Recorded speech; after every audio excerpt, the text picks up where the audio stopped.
Oui, on voit bien votre écran, Ok, Marion. parfait. Donc du coup, oui, on va vous présenter aujourd'hui donc les solutions fondées sur la nature et notamment pour l'adaptation au changement climatique. Donc moi, je vais me présenter, Maurice présentera après. Moi, je suis chargée de mission du coup solutions fondées sur la nature au Comité français de l'UICN. Donc, je vais vous faire une petite présentation, définition du concept des solutions fondées sur la nature et une présentation rapide du standard mondial en fait, qui a été développé par le secrétariat international de l'UICN, donc l'Union internationale pour la conservation de la nature. Et Amaury vous présentera plus particulièrement du coup le projet Life Artisan sur les solutions fondées sur la nature pour l'adaptation au changement climatique. Et Donc oui, on, je vous ai enfin, remis je là crois qu'on si voit, vous voulez. on voit ton écran, mais on voit juste le mode présentation. Présentation. Alors, c'est pas le bon écran qui est partagé du coup. Arrêtez le partage. Mettre en plein écran et après tu partages le plein écran, je crois. Ouais, mais j'ai plus accès au Zoom après. Attends, autoriser le partage d'écran. Bah, après, tu peux déplacer la fenêtre plein écran pour avoir ton zoom. Hop.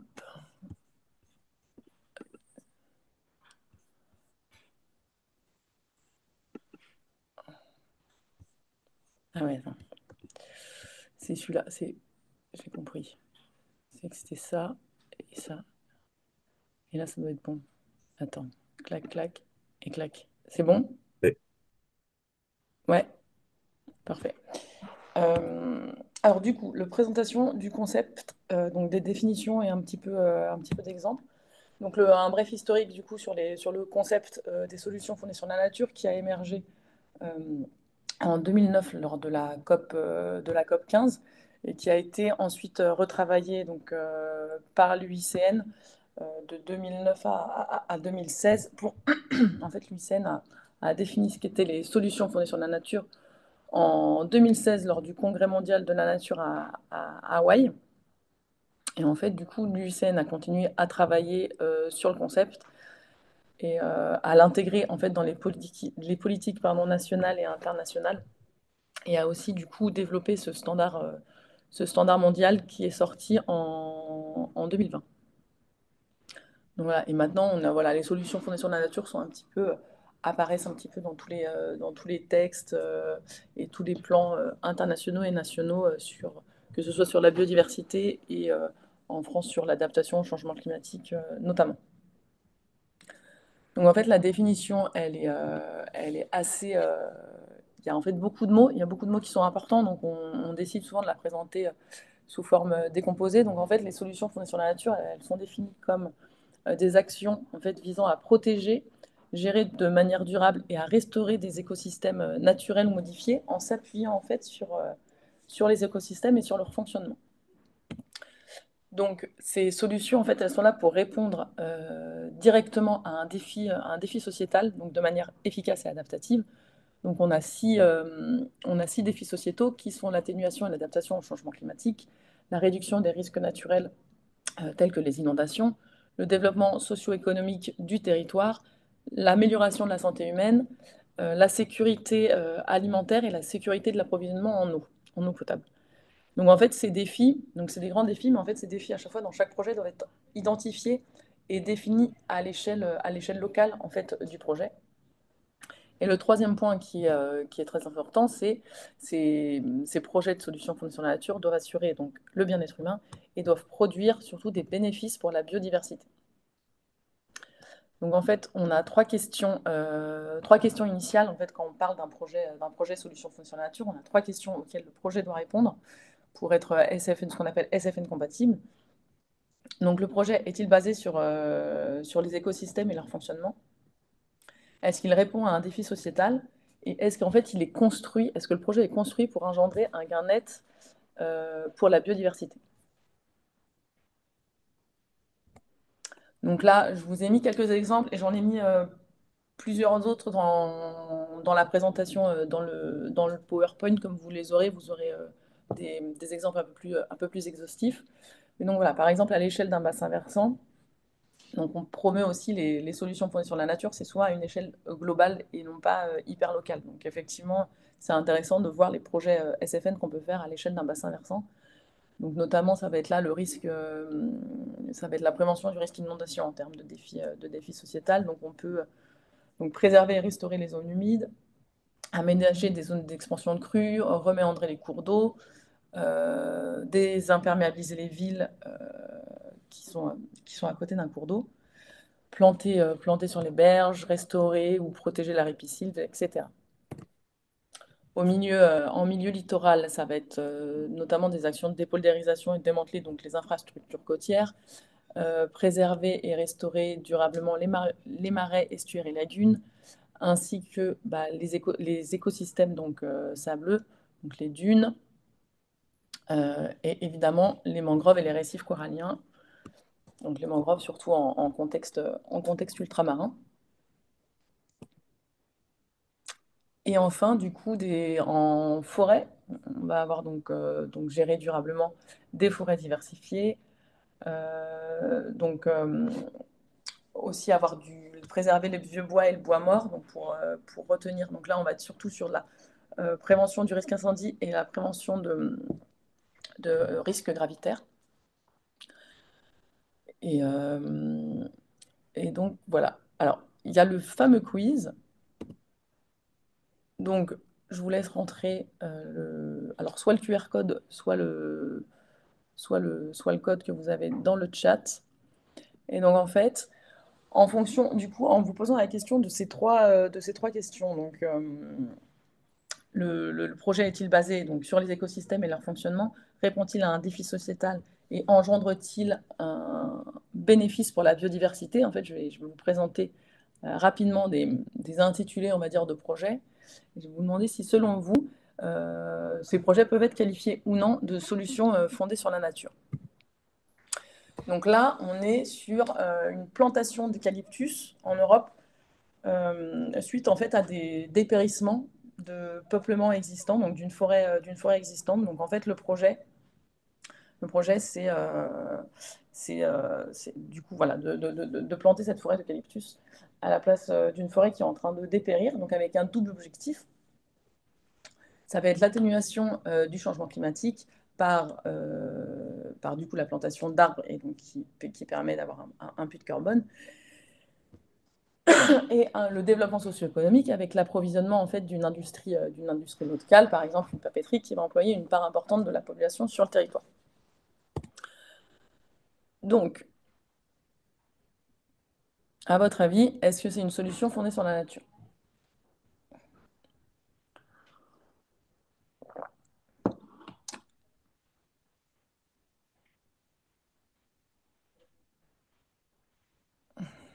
Ok, ça vote encore. Donc on a une majorité de non et de ça dépend. Alors, on va essayer de répondre aux trois questions. Donc, est-ce que l'action est basée sur le fonctionnement des écosystèmes? Alors, en fait, on va avoir une gestion non durable. Alors, le mot important ici était plantation d'eucalyptus en Europe de l'Ouest, parce qu'évidemment, ça peut changer selon les régions du monde. Donc, en fait, on va avoir une gestion non durable de l'écosystème forestier. Déjà, on va avoir une monoculture d'eucalyptus. Et en fait, on va avoir une artificialisation ou alors ce qu'on appelle un désert vert du terrain. Est-ce qu'on répond à un défi sociétal identifié sur le territoire? Oui, parce qu'effectivement, on va avoir un stockage du CO2 et peut-être une atténuation du changement climatique, mais encore faut-il pouvoir le démontrer. On va avoir effectivement le développement d'emplois locaux pour la filière. Par contre, on va avoir des externalités négatives pour les agriculteurs, puisqu'on va avoir en fait une concurrence sur la ressource en eau, puisque les eucalyptus sont quand même assez gourmands en eau. Une augmentation du risque incendie, parce que pareil, les eucalyptus sont quand même reconnus pour brûler, pour augmenter ce risque incendie, surtout si c'est de la monoculture. Et en fait, on va avoir un coût de gestion des espèces exotiques envahissantes, puisqu'encore une fois, l'eucalyptus, pour le moment, n'a rien à faire en Europe. Et les bénéfices pour la biodiversité, on n'en a pas non plus parce qu'on va avoir un assèchement, un appauvrissement des sols avec cette essence qui est quand même très peu compatible avec les sols, avec nos sols, un impact négatif sur les espèces natives et le caractère invasif. Donc la réponse était non. Donc deuxième exemple, on va avoir une épuration des eaux usées par lagunage.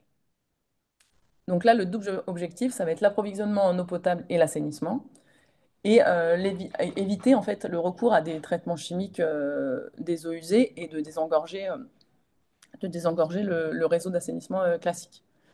Donc à votre avis, start, hop.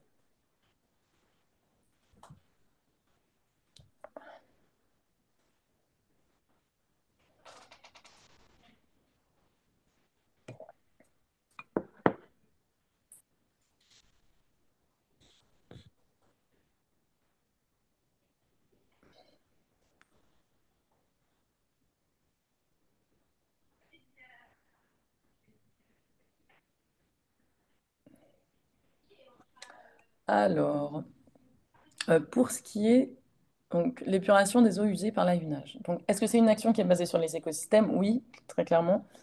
Euh, voilà, on va avoir l'action combinée des bactéries, des macrophytes présents qui vont être présents dans les bassins. On est vraiment sur, voilà, on est vraiment sur une action qui est basée sur les écosystèmes. Donc à ce niveau-là, il n'y a pas de souci. Ça répond à un défi sociétal avec l'approvisionnement en eau et l'assainissement. Alors néanmoins, pour le, dans ce cas-là, et en fait, cet exemple-là, il est vraiment pour illustrer les solutions fondées sur la nature, enfin les projets de solutions fondées sur la nature. Il y a très peu de projets qui sont soit très rapidement, enfin, en fait, on peut très rapidement statuer sur le caractère solution fondée sur la nature ou non d'un projet. Il y a très peu de projets en fait qui sont blancs ou noirs. En fait, on a la plus grande majorité des projets qu'on va nous présenter ou qui peuvent être estampillés solutions fondées sur la nature. En fait, ça va vraiment dépendre de comment il est fait. Donc là, en l'occurrence, dans ce que je vous ai présenté, on n'a pas d'éléments en fait sur la biodiversité parce qu'on n'a pas d'éléments sur comment c'est fait. Donc notamment, en fait, donc la réponse c'est estampillé solution fondée sur la nature. Ça dépend. Donc dans la plupart des cas, effectivement, ça va être une solution fondée sur la nature, mais pour un exemple, ça ne sera pas une solution fondée sur la nature selon ce qu'on met en fait comme végétalisation dans ces bassins, et notamment si on met des espèces exotiques envahissantes qui vont pouvoir effectivement remplir le rôle d'épuration et d'assainissement, mais qui vont aussi en fait engendrer un coût supplémentaire quand même avec l'eucalyptus pour en fait qui va engendrer une maladaptation. Et ce qu'on ne peut pas avec les solutions fondées sur la nature, c'est une maladaptation. Donc si en fait on met des espèces exotiques envahissantes pour répondre à un problème, à une problématique, mais qu'en fait bah, du coup cette espèce exotique envahissante elle va se propager et puis elle va engendrer en fait des conséquences négatives sur la biodiversité présente, ça ne pourra pas être un projet solution fondé sur la nature.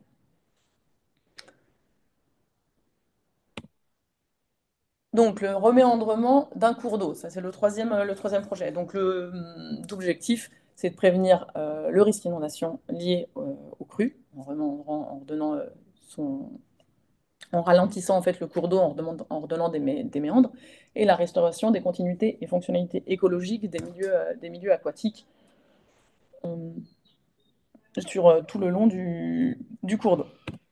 Donc ça, est-ce que c'est, selon vous, une solution fondée sur la nature?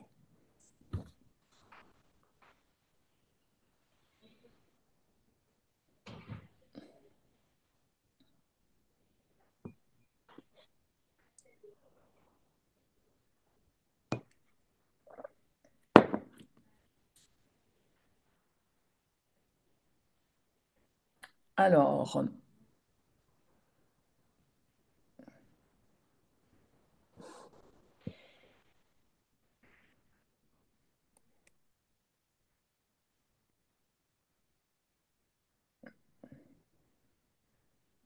Ok, donc une grande majorité de oui. Donc là, on est sur la restauration d'un écosystème fonctionnel. Donc on est bien sur une action basée sur le fonctionnement des écosystèmes, en fait. Parce que, voilà, on va redonner le caractère et la dynamique naturelle au cours d'eau. Est-ce que ça répond à un défi sociétal? Oui, puisqu'on va avoir la diminution des hauteurs de crue, un effet tampon en fait du trop et aussi du manque d'eau, parce que ça joue dans les deux sens. Et le bénéfice pour la biodiversité, on va avoir la restauration de continuité écologique, on va avoir un bénéfice pour, euh, pour les poissons et une augmentation de la richesse et de l'abondance de la macrofaune aquatique. Donc, bien évidemment, ça, on peut dire que donc, ça dépend toujours, effectivement, mais disons que sur ce projet-là, sur un projet de reméandrement de cours d'eau, pardon, c'est quand même très compliqué de ne pas être une solution fondée sur. Enfin, il faudrait vraiment faire des choses, des actions très, très négatives, aux conséquences très négatives à côté pour que ça ne soit pas qualifié, on va dire, d'un projet solution fondée sur la nature.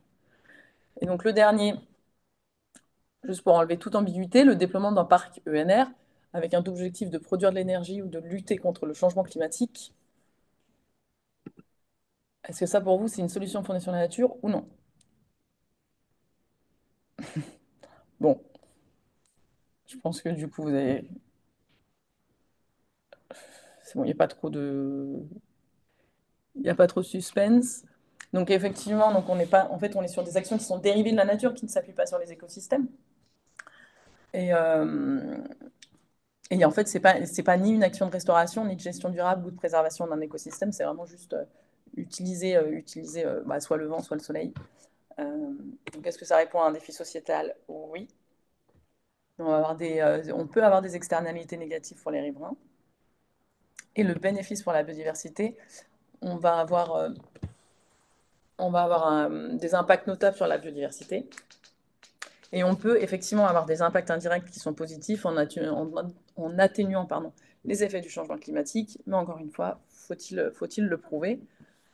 Donc là, effectivement, la grande majorité, on n'est pas les solutions, les énergies renouvelables. Effectivement, il faut les faire, mais ce ne sont pas des solutions fondées sur la nature.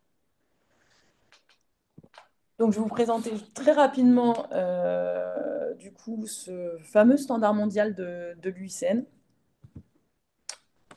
avec définition et outils. Alors les outils, faut que je les rajoute. Je crois que j'ai pas mis j'ai pas mis les derniers. J'en parlerai à l'oral. Donc pareil, je vais passer rapidement. Vous aurez les slides où ça sera plus détaillé. Donc déjà, le standard mondial de l'UICN, il a été fait pour, euh, pour en fait établir du coup un langage commun entre tous les acteurs, que ce soit les porteurs de projets ou les financeurs, donc les services de l'État, la collectivité, les entreprises, ça va être les gestionnaires, les associations, vraiment tous les acteurs qui sont concernés par la mise en place de solutions fondées sur la nature. Et les solutions fondées sur la nature, ça permet un petit peu de ne plus travailler en silo et de faire un petit peu du transversal entre que ce soit l'adaptation au changement climatique et la biodiversité, ou la prévention des risques et la biodiversité, etc. Donc voilà, il faut établir un langage commun pour savoir de quoi on parle. Donc, en fait, c'est un outil, ce standard mondial, c'est un outil de planification qui va faciliter en fait la planification et l'évaluation d'un projet SFN avec des indicateurs, donc autant sur ces trois questions euh, très de la définition, c'est-à-dire sur les actions des écosystèmes, le défi sociétal et la biodiversité, mais également en fait sur des critères qui vont avoir sur la gouvernance, en fait, comment est fait le projet pour qu'il soit durable dans le temps et qu'il ait toutes les chances d'aller au bout, d'une part, et de produire les meilleurs bénéfices pour le bien-être humain et pour la biodiversité. Donc il y a 8 critères qui sont déclinés en 28 indicateurs et qui doivent être du coup utilisés dès la planification. Parce qu'effectivement, avec 28 indicateurs, si on commence à se poser la question lorsque le projet est fini, si c'est une solution fondée sur la nature ou pas, c'est compliqué. Donc le premier critère, c'est la réponse à un défi sociétal, avec donc une définition de la problématique, un diagnostic et des propositions et des résultats. Le critère 2, c'est Alors une échelle spatiale pertinente c'est une échelle spatiale pertinente, mais également en fait la vision systémique en fait des interactions au sein du territoire, donc tout ce qui est en fait, toutes les activités socio-économiques en fait, et leurs liens avec les écosystèmes et avec le projet en question.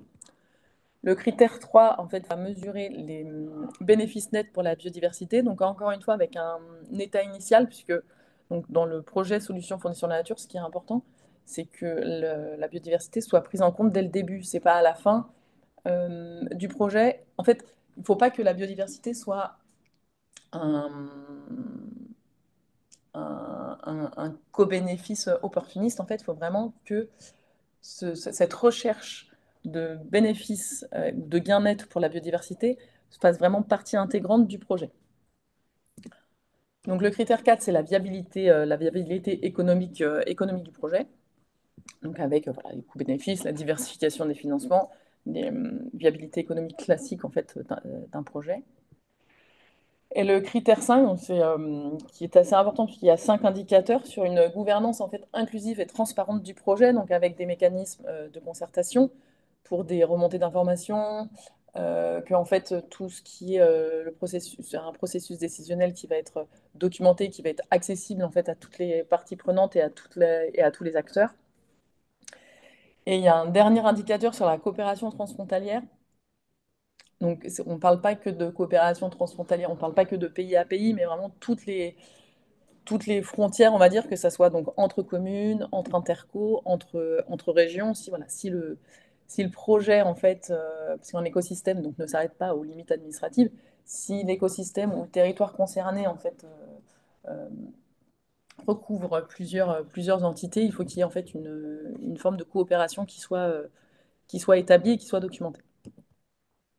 Donc le critère 6, c'est un petit peu ça reprend en fait un petit peu tous ces cinq critères qui posent un petit peu le projet. Donc le critère 6, ça va être l'équilibre des compromis. Donc quels, quels sont en fait quelles sont les actions mises en place, quels sont les curseurs et les garanties euh, et les ajustements en fait, comment sont révisés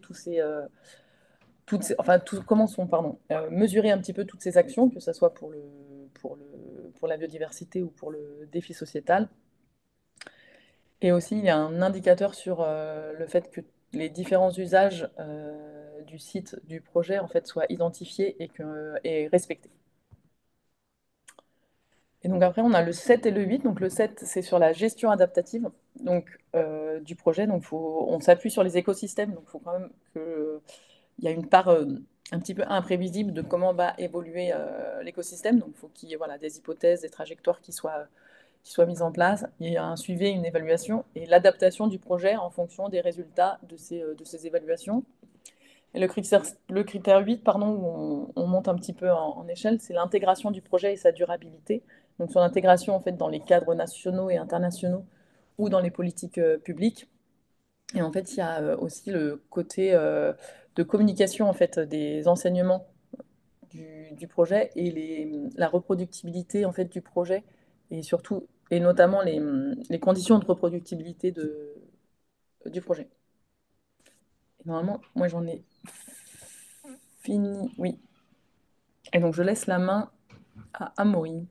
Merci Marion. Je vais vous présenter rapidement une enquête menée en 2021 2024 justement sur la perception de ces solutions fondées sur la nature.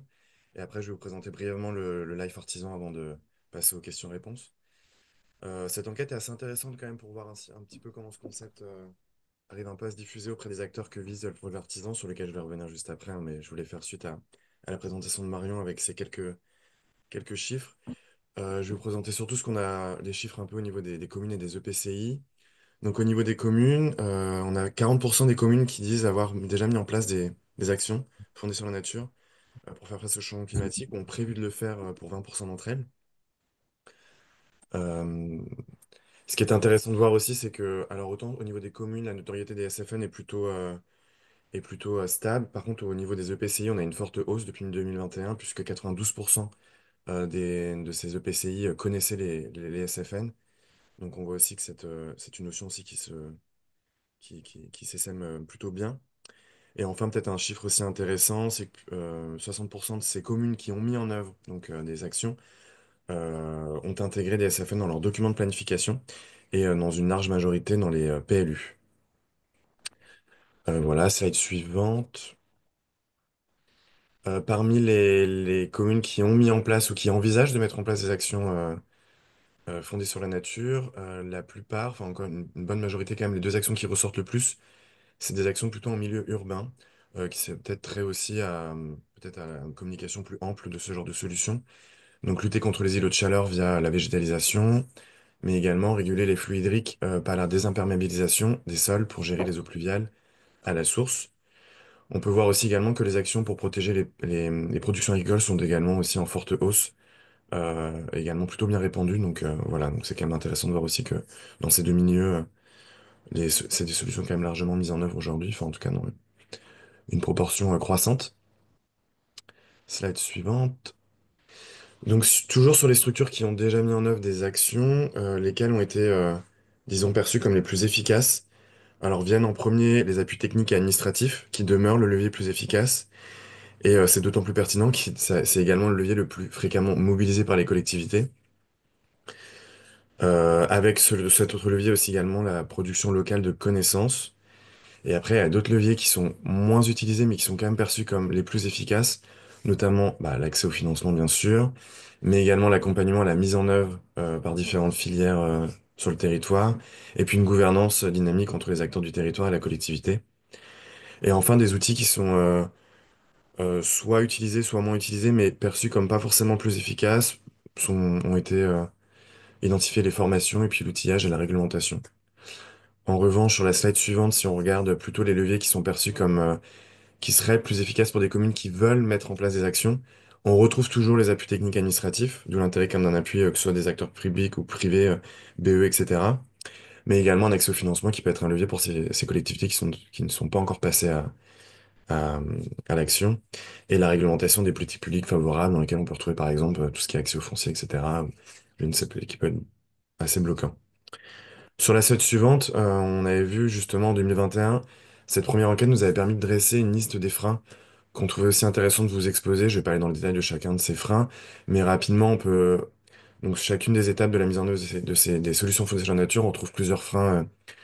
Dans l'émergence, on trouve aussi une mauvaise perception, hein, serait perçu comme nuisible ou avec également peut-être une tangibilité encore non convaincante. Dans la nuisance, on peut reprendre, c'est souvent l'exemple qu'on donne sur des collectivités qui auraient peur un peu de redonner la place à l'eau sur leur territoire pour réduire les risques d'inondation. À l'étape de la conception, peut-être avoir aussi un manque de compétences en interne, techniques, administratives pour gérer ce type de solution. Également, difficulté à trouver aussi des évaluations financières assez fiables sur combien coûte concrètement une solution fondée sur la nature. Peut-être également un manque aussi de référentiel sur la performance de ces solutions sur la prévention des risques. C'est tout ce qu'essaie aussi de faire Artisan aussi pour revenir un peu avec ces données chiffrées auprès des collectivités en faisant un suivi plus précis de pas mal de projets. Je vais y revenir. Sur la réalisation, bah, le classique accès au foncier, hein. Les compétences insuffisantes également des entreprises avec lesquelles travaillent les collectivités, que ce soit au niveau des bureaux d'études que des entreprises. Et puis l'inadéquation des marchés publics qui favorisent bien souvent des performances rapide, ce qui n'est pas forcément dans l'échelle de temps des solutions fondées sur la nature. Et puis enfin, sur la pérennisation, on retrouve souvent aussi les coûts liés, et puis le manque de retour d'expérience lié à l'entretien de ces solutions, plus qu'à leur mise en œuvre. Donc le projet Artisan, alors il est piloté par l'Office français pour la biodiversité, mais alors il est mis en œuvre par 27 autres partenaires, dont l'UICN, le CEREMA, l'ADEME, vous avez aussi également la CDC Biodiversité, le Comité 21 et j'en passe, le CEPRI. Beaucoup d'agences régionales de la biodiversité, et puis tous les acteurs locaux qui mettent en œuvre des solutions concrètes dans le cadre d'artisans, hein, des syndicats mixtes, des associations, etc. Puis beaucoup de collectivités. Je ne vais pas détailler cette belle rosace, mais c'était aussi pour vous exprimer à quel point, du coup, on essaie de mettre en œuvre beaucoup d'actions qui répondent aux freins qu'on vient de vous exposer. Elles sont de type à la fois plaidoyer, mise en œuvre concrète, un accompagnement, animation au niveau des régions, etc. Donc tout ça, ça se divise en... Alors peut-être avant aussi, pour compléter ce que disait Marion sur les bénéfices de ces solutions-là, nous, d'un point de vue aussi peut-être plus politique, on insiste aussi sur la notion de sans regret de ces solutions. C'est-à-dire que quand bien même l'humanité arrivera à se mettre d'accord pour limiter le réchauffement climatique, en tout cas, et les émissions de gaz à effet de serre à enfin, j'ose même plus dire un degré aujourd'hui, mais en tout cas, ces solutions-là sont sans regret dans le sens où elles ont toujours un intérêt à être mises en œuvre, peu importe la trajectoire de réchauffement climatique. Elles sont également flexibles, on peut se tromper et puis adapter le projet au fur et à mesure. Et puis, on nous dit souvent, mais c'est des solutions qui sont mises en œuvre, qui sont liées comme le monde ou de bon sens. Alors oui, mais pourtant, elles sont quand même encore souvent trop délaissées face à des solutions classiques de génie civil ou en tout cas même dans des solutions qui pourraient être mixtes. C'est des leviers qui sont identifiés dans beaucoup d'actions du PNAC 3, pas que l'action qui sont dédiées au SFN, on l'a vu, il y a une vingtaine d'actions qui y font référence. Et puis enfin, encore une fois, c'est une solution 4 en 1, tant pour l'atténuation, l'adaptation, la biodiversité et puis les multiples bénéfices socio-économiques. Et dans un temps de disette un peu budgétaire, je pense qu'il est important aussi de noter qu'avec un même budget, on peut répondre à beaucoup d'objectifs de politique publique locale. Et donc nous, pour montrer tout ça, on a trois piliers, donc à la fois le local, on a un programme démonstrateur avec 10 sites pilotes partout en France, y compris en Outre-mer. Alors je vais pas les détailler, je voulais vous exposer quatre projets un peu pour vous montrer aussi la diversité, comme l'a déjà un petit peu fait Marion, des projets et des milieux écologiques dans lesquels on les met en œuvre. Par exemple, ce projet-là en Bretagne, dans lequel on vient restaurer des zones humides et on vient reméandrer un cours d'eau pour réduire l'impact des sécheresses en régulant le cycle de l'eau et puis aussi également pour réduire les inondations dans le bassin versant du Néal en régulant les débits. Je rentre pas trop dans le détail. En plus, là, on a la chance d'avoir un porteur de projet qui est capable de faire le suivi de ce projet-là, puisque l'intérêt des projets artisans, c'est on a le luxe de pouvoir aussi faire un suivi très détaillé, tant sur l'aspect biodiversité, qui n'est pas effectivement un luxe ou un co-bénéfice en plus, mais vraiment aussi un prérequis pour ces projets-là, tant et pour l'adaptation.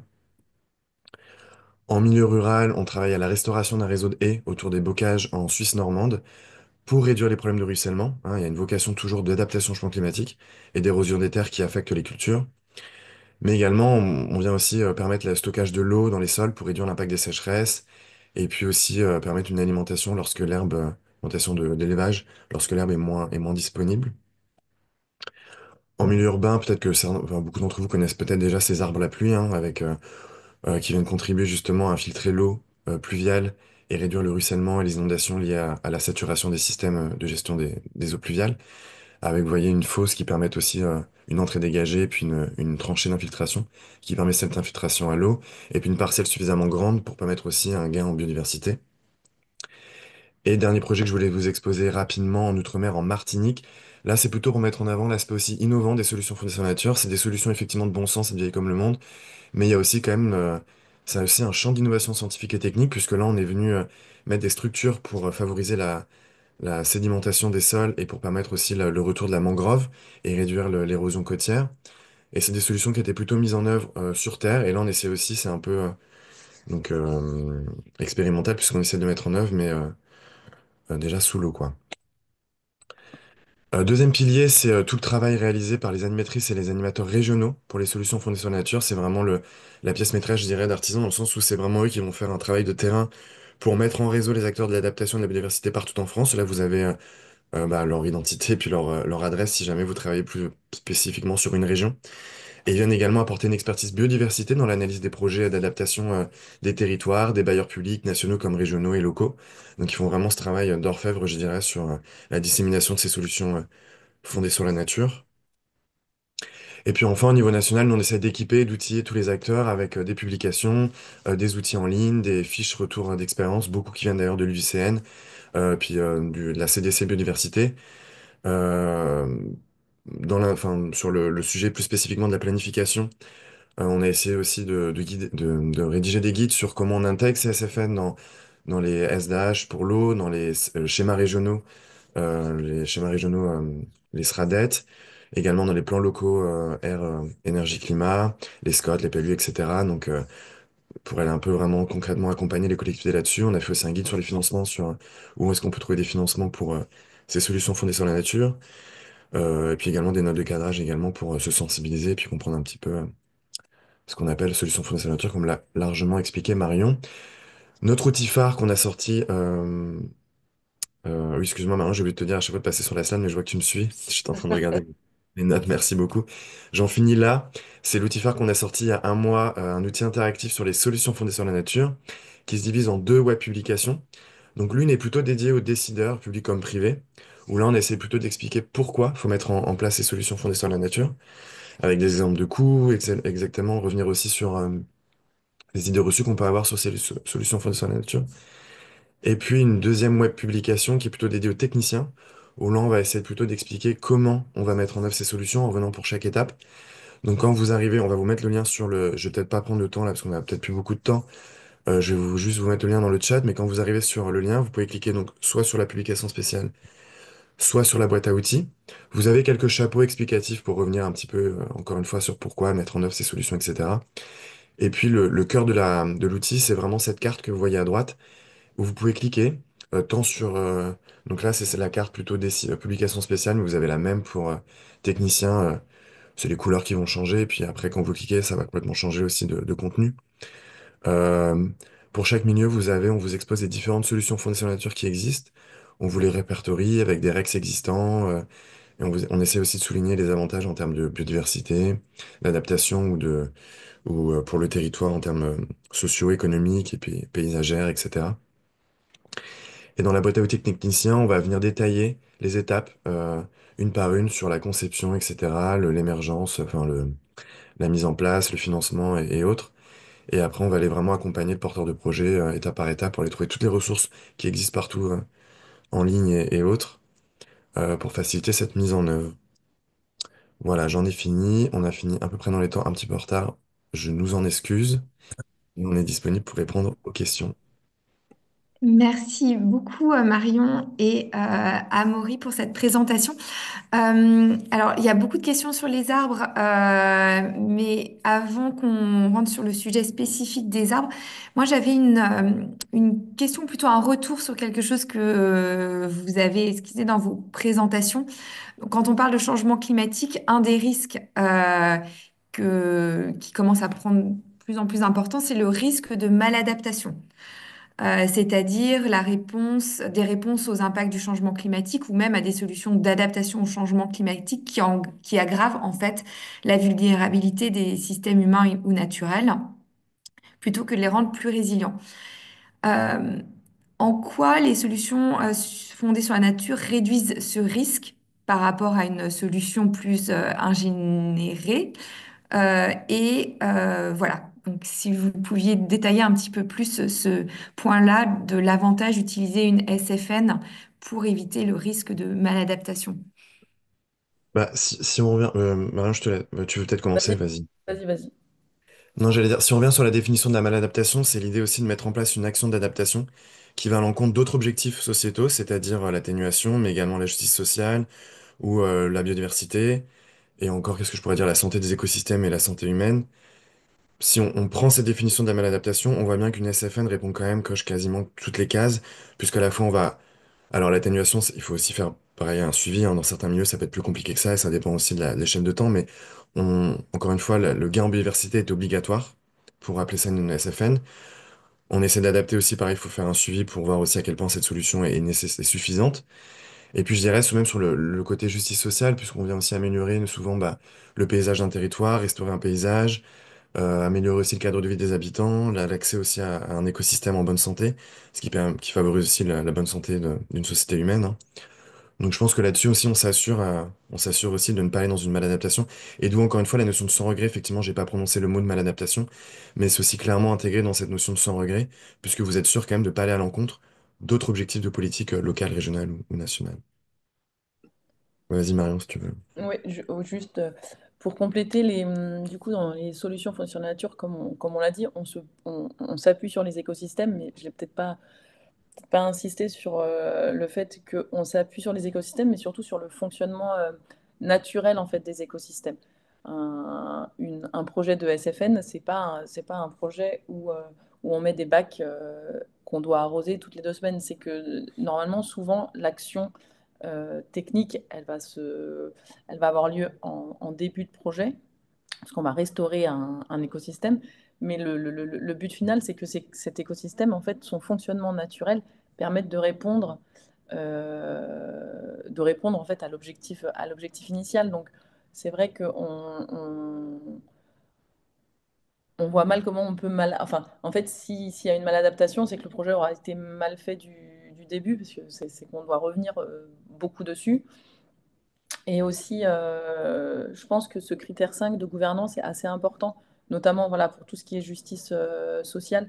Et, euh, et le fait, en fait de considérer tous les acteurs et toutes les activités qui ont lieu sur le territoire permettent aussi de contrer un petit peu ce risque de maladaptation. En fait, si tout est considéré, en tout cas, ça réduit le risque d'avoir un projet qui entraîne cette problématique-là.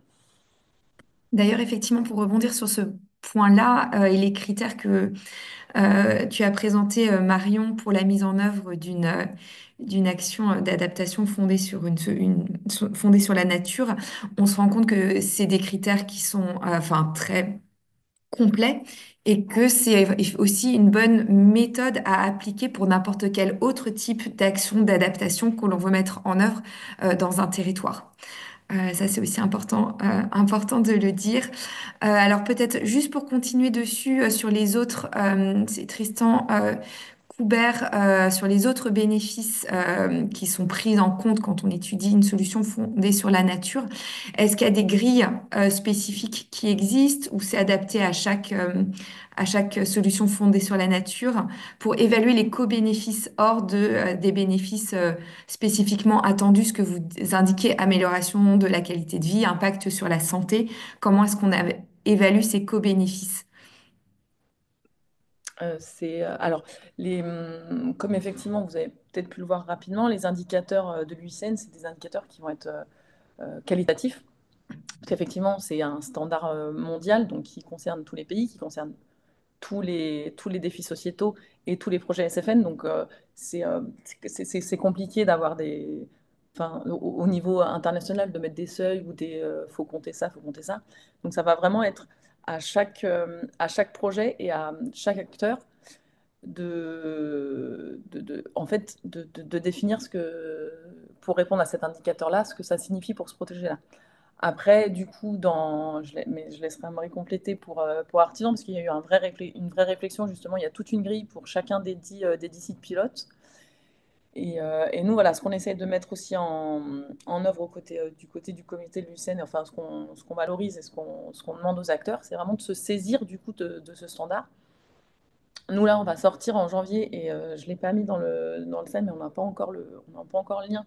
Mais en fait, on va sortir un outil d'accompagnement euh, en fait, de ce standard adapté au contexte français avec des exemples pour pouvoir répondre en fait à ces indicateurs. Donc ça, enfin, quand il sera en ligne, de toute façon, je vous tiendrai informé, je vous donnerai le lien. Mais c'est vraiment s'approprier. En fait, il faut s'approprier ce standard. Donc pour ça, il faut vraiment rentrer dedans. Et il faut s'approprier les indicateurs. Là, l'UICN international est en train de réviser le standard et réfléchit aussi à mettre une certaine, justement, sorte enfin, de réfléchir à des métriques à mettre sur ces indicateurs. Mais c'est vrai que c'est compliqué parce qu'il est assez. Voilà, ça concerne beaucoup de projets et beaucoup de projets différents. Oui, effectivement, nous, au début du projet, en fait, on a constitué un référentiel d'indicateurs qui est propre à chaque site. Et c'était aussi d'où l'intérêt d'avoir vraiment des sites pilotes qui représentaient un peu tous les milieux écologiques. Et alors, c'est vrai qu'Artisan, du coup, permet ce suivi, puisqu'on a un suivi vraiment de données avec des relevés annuels, tant sur le gain en biodiversité que sur l'adaptation. Alors, on n'a pas encore enfin, on les compile et tout, mais on n'a pas encore forcément de résultats à présenter aujourd'hui, hein. Ça reviendra aussi sur la fin du projet. Je l'ai pas dit, mais c'est un projet de 8 ans qui a commencé en 2020-2021 et qui va finir dans 3 ans. Et vous, enfin, bien sûr, je pense que vous savez que c'est quand même des travaux assez importants, avec un suivi aussi qui demande du temps. Donc, on n'a pas forcément encore un recul nécessaire sur tous les projets. Il y a d'autres projets, d'ailleurs, il y a une page qui s'appelle Trophée Artisan.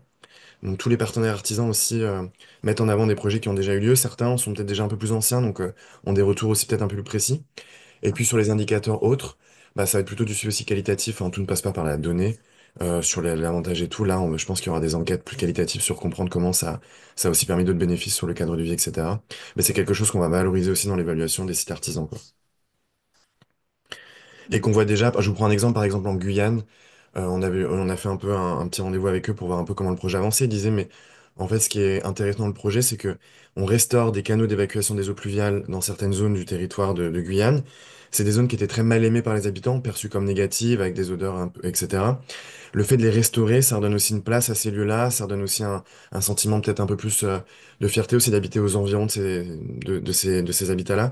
Et donc, ça va aussi un peu plus loin, c'est dans la psychologie et puis la sociologie aussi de ces lieux par rapport à ça. Donc je pense qu'il y a aussi des bénéfices qu'on aura peut-être du mal à quantifier, mais qui vont être très intéressants aussi à observer dans le vécu aussi des habitants autour, quoi. Mais, écoutez, il faut qu'on continue sur Ouais, la suite du programme, mais merci beaucoup à Maury et Marion.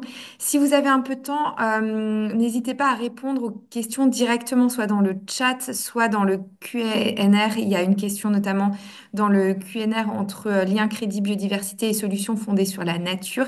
Sinon, on essaiera de prendre les questions et de vous les renvoyer. On en renverra aussi tous les liens qui ont été partagés dans le chat. Merci à Maury. Et Marion sera ravie aussi de diffuser le lien vers l'outil dont vous faisiez référence qui va être publié en janvier. Merci.